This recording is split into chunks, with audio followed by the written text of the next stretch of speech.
Concerned parents have more context after a 4J work session tonight about a controversial school merger, but questions still remain. Thank you for joining us. I'm China Green. KEZI 9 News reporter Chris Lewinberg is in the studio with details about what the school board had to say. Chris.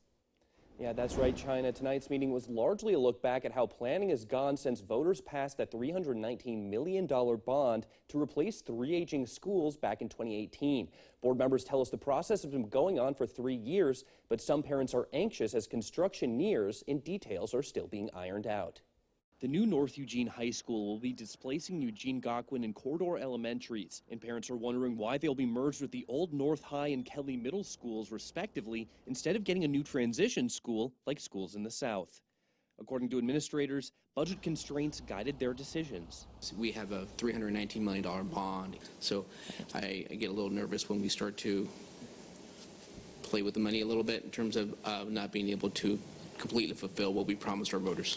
4J spokesperson Carrie Delph says that building transition schools is costly. In South Eugene, there weren't any other options but to build one. In North Eugene, though other options were considered, Kelly and North Eugene could accommodate students while being cost efficient. We recognize that as we get into the implementation, combining, looking at things that we're going to have to work through some of the issues. Parents at Kelly and Eugene Gocwin are still concerned that combining over 700 students into the school may be short-sighted.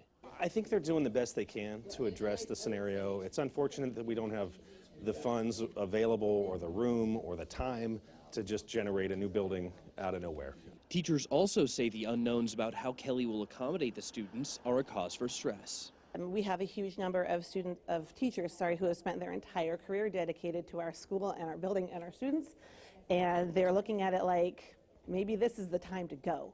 According to Delph, due to the complex circumstances, teachers' jobs are secure regardless of how the transition impacts enrollment. While questions remain, administrators seem hopeful that the problems will be solved. This is a transition that's difficult for people. I know that are in it, and but I'm looking at long range, 20, 30, 40 years from now.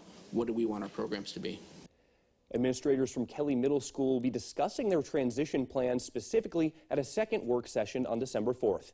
Reporting in the studio, I'm Chris Lewinberg, KEZI 9 News. Chris, thank you. Now